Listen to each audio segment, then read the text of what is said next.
Hey guys, we have some more NFL news for you. So yeah, let's get the video started. First off, we got an extension. The 49ers and corner Diomandre Lenore, sorry, butchering his first name, have reached agreement on a 5-year deal worth $92 million. So yeah, he's been good for them the past couple of years. So now they have him locked up and they'll have him and Exit Traverse or for a little bit longer. So yeah, good on them, locking him up.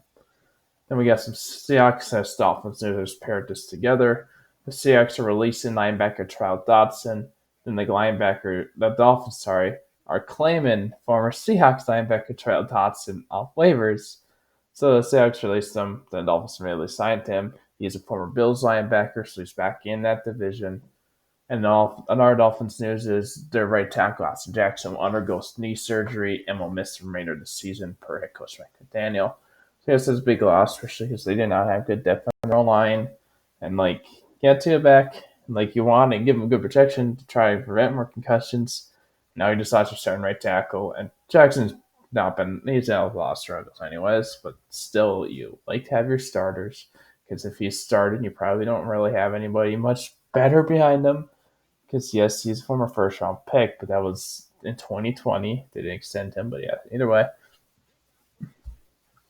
So yeah, and then the Bears OC Shane Raldon is out as their offensive coordinator. Thomas Brown, their offensive passing game coordinator, is being promoted to their OC per Tom Pelissero. And then to Chicago is Sense and Nelson news as well. And then some other Bears news, they released veteran guard Nate Davis, who they signed to a 3-year, $30 million deal free agency in 2023. Former Titans guard.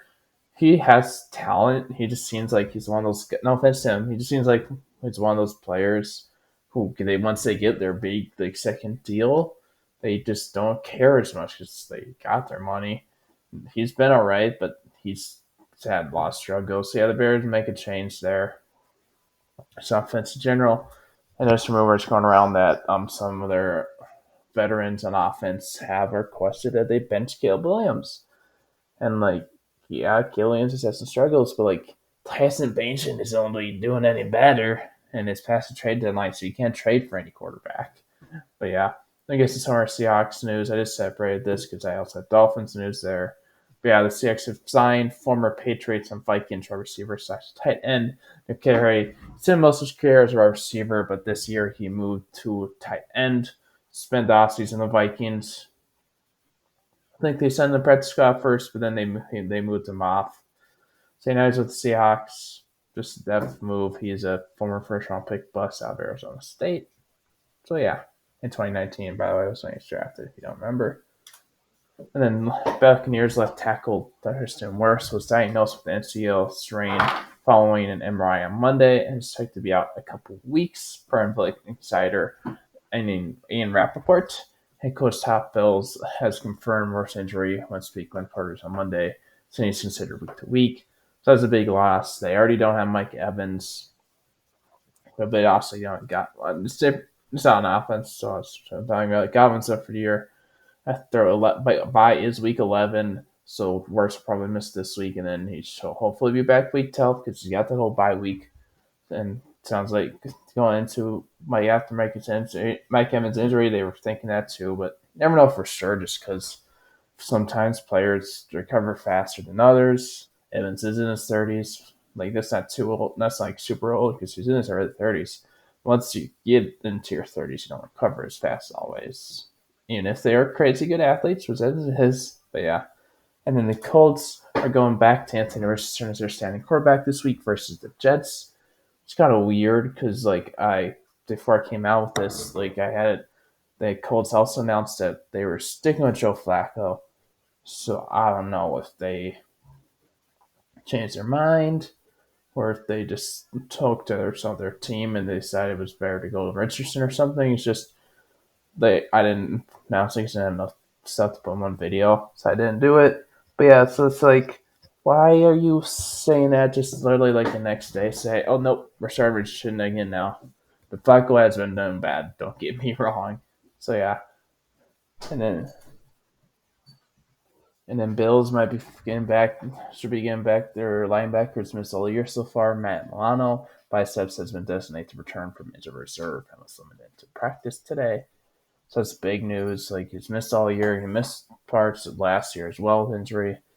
So yeah, like, they've been doing all right, but like, that's a big comeback for them. And then Jags QB Trevor Lawrence left shoulder would not play against the Lions this week for head coach Doug Pearson, and this will be Lawrence's second missed game start since significant AC joint sprain in Week 9. So yeah, it's like the Jaguar season's over pretty much. Like, there's no reason to rush it back and like cause any like long term injury. Just like, don't rush him back. Your season's already over. Like, if they were like close to the playoffs, or they might rush him back, but there's no reason to, especially after he gave him that huge extension. Yeah, the Eagles have activated tackle Jordan Mailata. So yeah, now they get back one of their best alignmen. Like, they got good alignment. They got Lane Johnson at right tackle. They got Landon Dixon at guard. Like, they have had some guys retire, but they still have good alignment. They don't have like their center and right guard aren't as good as they used to be, but they're still all right. So yeah. And then Seahawks right tackle Abraham Lucas' knee has been activated out front of the physically unable to perform list or the PUP list, and was a limited participant in practice. And then tackle George Fant knee has been placed on injury reserve, so he's at least 4 more games. So yeah, you lose Fant for those more games. Now hopefully you'll get Lucas back. He like more often sometimes, unless they're a full participant, the players don't play if they're coming off injury reserve or the PUP list. But we'll see. Either way, they could use him back, especially Fant now out. The Commanders' corner Marshawn Lattimore hamstring and kicker Austin Seibert right hip are both out this week. Let's just say tomorrow, because I'm recording this Wednesday night. But yeah, so yeah, like, Lattimore still hasn't played for them yet. He's been dealing with this injury since he was still on the Saints. Seibert's been injured a couple weeks now. So yeah, see how they do. You don't want to win, especially because the Eagles are right behind them. Don't worry about the Giants or Cowboys, but the Eagles are. So yeah. And the Panthers have activated wide receiver Adam Thielen, hamstring off injured reserve.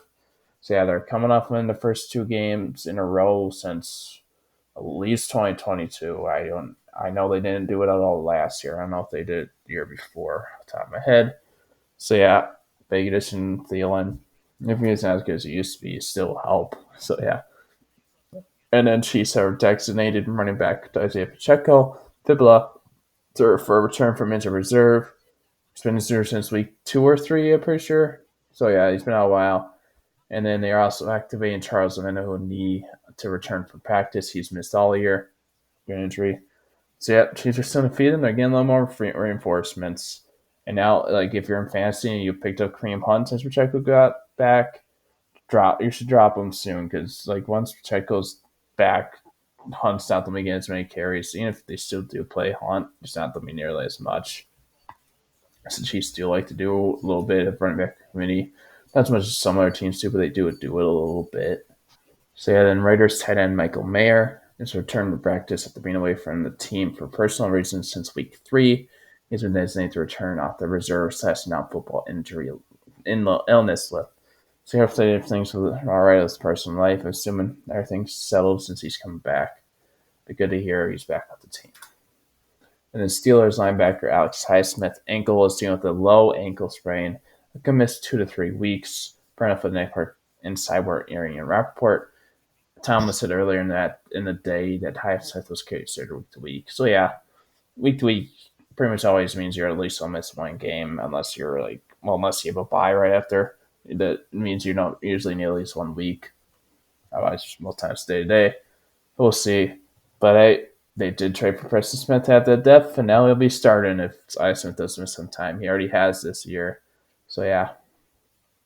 Hey guys, thanks for watching. Hope you have a good rest of your night.